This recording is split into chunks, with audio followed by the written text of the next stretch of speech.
All right, hello everyone. It is Monday. I'm actually pre-recording this Sunday night, to be honest with you. But anyway, all right. So here we are, wrapping up the week and looking at stars and standings. But we do have to review last night's game, and what a doozy! Wow. I thought this game was over early, and then it wasn't. So Monroe travels down to Baton Rouge, and ends up taking a shootout win, 6-5.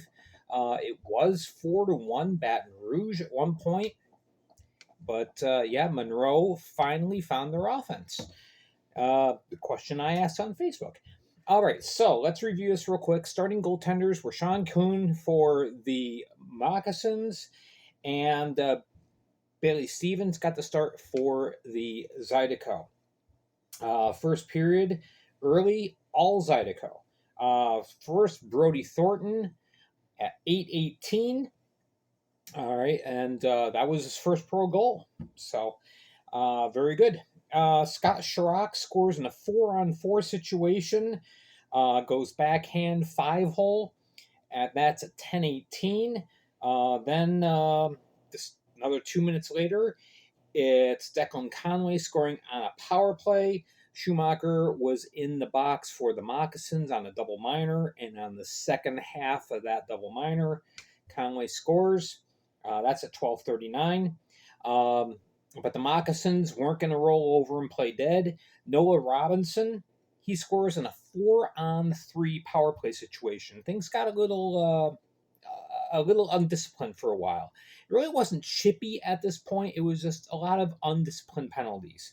Noah Robinson scores at 15:31 to get Monroe back in it. Shots are 8-7 at the end of one period in favor of the Moccasins, but the Zydeco had the 3-1 lead. Second period, it's Nick Catola scoring at 12:28, and there you go. There's that 4-1 lead, and then it just kind of fell apart. And the Monroe took advantage of some defensive relaxing. They seem to be able to get through the offensive neutral zones easier. So Noah Robinson scores at 13:39. That's his second of the night, and so now it's 4-2 at the end of two, and shots at this point, up to this point, were 18-15 in favor of the Zydeco. All right, third period, and it was bam, bam, bam. Ben Stefani scores on a 4-on-4 situation. 1:33 into the third period, and now it's getting interesting. Everybody's starting to sweat a little bit. And 4:49. Just a little over 3 minutes later, it's Helmer Oscarson. He scores his first, and now it's tied up. But wait, there's more. 6:47, Scotty Koash scores. And I'm sorry, it's 6:17. My writing's bad. 6:17, time of the goal for Scotty Koash. And that was the end of the night for Bailey Stevens. He ended up making 13 saves on 18 shots. In comes Brendan Colgan to save the day, and yeah, he barred the door and allowed for the Zydeco to get back into it. Still, though, the Zydeco are getting shots on, but they can't get a puck past Sean Kuhn. He just dug down deep after a rough start, and really his play in the latter half of this game was stellar. So he's making save after save after save until he decides to give the dirty face wash rub and gets a 2-minute minor for roughing. And shortly thereafter, that's a 13:52. Shortly thereafter, just like 30 seconds later, it's Elijah Wilson taking advantage, scoring on the power play. It ties it up, and the crowd's going nuts. It's 5-5. Good crowd for a Sunday night, by the way. I know 2889 doesn't sound great, but everybody's watching football, and almost 3,000 fans were there. So, that's good. Um, so we get to overtime. At this point, through regulation, the shots are now 35 to 22 in favor of the Zydeco. So Zydeco were starting to pepper Kuhn, and he said nope. So we go through overtime, 3 shots apiece, but nobody can convert. A couple of really good big saves by both Colgan and Kuhn. And so we go to the shootout. And thank God this set of on ice officials knew how to do the shootout. Now, because of that game on Saturday between Port Huron and Carolina, everybody's confused about the shootout. It is 3 rounds, and if it is still tied, then you go on to other rounds. 3 rounds, not 5. All right, so first shooter, Noah Robinson, and he converts. And he was the only one in 3 rounds. And there we go. So Noah Robinson gets the game-winning goal. Of course, it doesn't count in regular statistics, so that's why things are written this way. He had 2 goals that count on his record, and but he gets the shootout winner as well. Also had an assist on the night. So a 6-5 win for the Moccasins. They improve to 1-3-1, pick up the 2 points because, of course, it's overtime win. And Baton Rouge manages to draw a point with now a record of 1-1-1. So, Robinson, star of the game for the Moccasins. Scotty Coash chipped in a goal and assist. And, Kuhn gets the win, stopping 33 of 38. As far as the Zydeco go, it's Nick Catola having a goal and assist, as well as Declan Conway. And Colgan, unfortunately, ends up taking the shootout loss, even though he went 7 for 7 in the third period and overtime. So, there you go. It's kind of weird. A shootout goal doesn't count against your goals against average, but you still get pinned with a loss. It's one of those weird things about hockey, but it is what it is. All right, so that wrapped up our weekend. As far as predictions went, I went 6 out of 8 for the weekend, so 6-2. Now 8-4 overall so far this year. So, in case you're wondering, I'm keeping track of myself. All right, so as we look at the standings, it's very early, so there's not much to go on. Now, remember, if you're new to the Fed, very important, the FPHL uses the 3-2-1 point system. You get 3 points for a regulation win. You don't need overtime. You don't need a shootout. You just get a win in regular time. 3 points. If you get a shootout win or a overtime win, it's 2 points. If you end up losing in overtime or shootout, you get 1. So there we go. So at this point, I didn't go into details because it's way too early, but this is the Empire Division here. I use the 3-letter initials that you see on the games on YouTube. Binghamton, Watertown, 3-1. They're obviously leading the pack. And then we have the Hat Tricks and the Motor City Rockers and the Port Huron Pure. Well, these 2 are 1-1 with a regulation win each. Port Huron had an overtime win, so that's why they only have 2 points. Dashers and Hudson Valley Venom still looking for their first wins. In the Continental Division, it's the Athens Rock Lobsters, ARL, 4-0. One of those wins was an overtime win, so it's 11 points. You have the Columbus River Dragons, second, 2-0. Carolina and Baton Rouge with 4 points each. And then we have Mississippi and Monroe with 3. Blue Ridge looking to get it going with 1 point. So there is our standings. Now let's get to the stars of the week. All right, so every week I choose 5 players that I felt were just outstanding. Yes, this is subjective. This is my own personal 5 stars. lot of fantastic performances this week, and you could probably give a bunch of honorable mentions to people. I'm not doing that this week because I want to jump down to here. All right, so Philip Virgili for the Athens Rock Lobsters, 6 points on the weekend, the goal and 5 helpers. Assists are just as important as goals. Without the assists, you don't get the goals. All right, for the Binghamton Black Bears, Austin Thompson. He had a much needed weekend, 4 goals and 2 assists.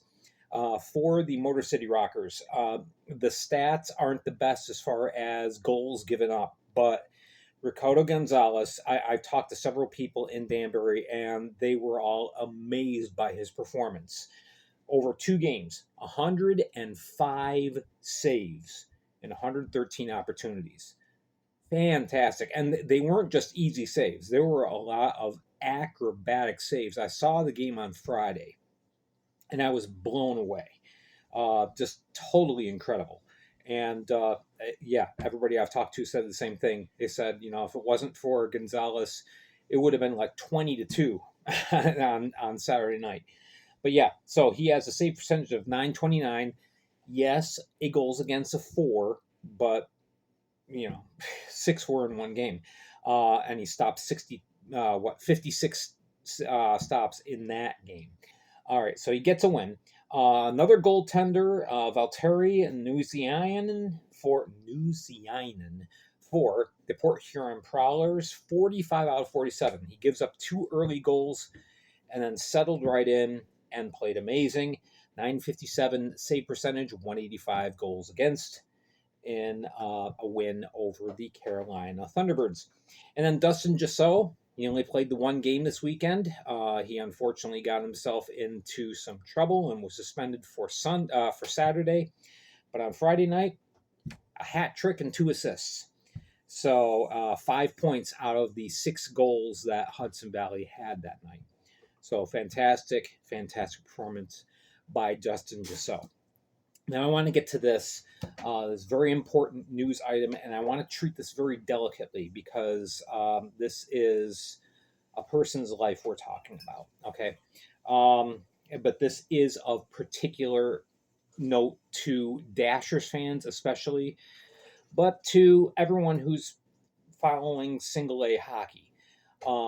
It has come to the attention of several people that Ellen Tully, who was the owner of the Vermilion County Bobcats, team that did not make it well in the SP, she recently passed away. The reason why this came out, or the way that this came out, I have not found an actual obituary, and I don't know exactly when she passed or the circumstances of it. I just know she is deceased. Ellen Tully filed a lawsuit against the SPHL. That lawsuit was scheduled to begin next month in U.S. District Court in Charlotte, North Carolina. Back on October 9th, her legal team filed a motion with the court. Let me see if I can read this here. Okay, the law firm said that they were filing a motion to withdraw as counsel since they had no plaintiff to represent. The exact wording in the case of Vermilion County Hockey LLC versus the SPHL Incorporated, sole owner and member of Vermilion County Hockey, has recently passed. Since we no longer have a client from whom to take direction, therefore there is good cause that is existing for a motion to withdraw. So basically what this means is the case is being thrown out. There is no plaintiff who was Ellen Tully, and the case is basically dismissed. There were no other plaintiffs with her in the case, so that whole thing just goes to bed. But yeah, Ellen Tully, I know a lot of people in Danbury were very concerned about Was starting the Dashers back up. Was Ellen Tully going to cause problems or get involved in any way, shape, or form? The answer is no. Again, Ellen Tully did pass away. Again, when exactly, we do not know. It was just a recent event. That's all we know, according to that write up in the legal document. So, um, there's a lot of opinions about her. She was a very polarizing person, but in the end, she's still a person with family and friends. So I don't want to give any kind of umption to people's reactions. I'm just reporting the facts for you and letting you know that this happened at this point in time. Um, yeah, I don't know any more details. I wish I did. I did a lot of digging and searching and really couldn't find anything. It's just this legal document. And thanks to the team at Minor Pro Hockey that had been working on that particular story for a long time. And they were kind enough to provide me with a copy of the document, the legal document. So there you go. That's the news. Again, Ellen Tully has passed away. And so that is another chapter that is come and gone in hockey in Danville, Illinois. All right, so I just want to present that to you and let you know that that's what has transpired. I please do me a favor. Please do not leave any kind of comment down below in regards to this. This is one time that I'm actually asking you not to comment in respect to Tully's family and friends, anyone who might have known her. We want to be respectful and civil about this. So please, no comments in regards to this matter. All right. All right. I hate to end on that note, but it is time for me to end. And it's time for all of us to get on with a new week. So we will be back tomorrow on the Flash Audio Network with news and notes. We're going to be talking about a lot of transactions, a lot of suspensions, and things of that sort. So make sure to tune in tomorrow, Flash Audio Network. Thank you so much for watching. I'm Gary Ryan for the Fed League Flash, and have a great week.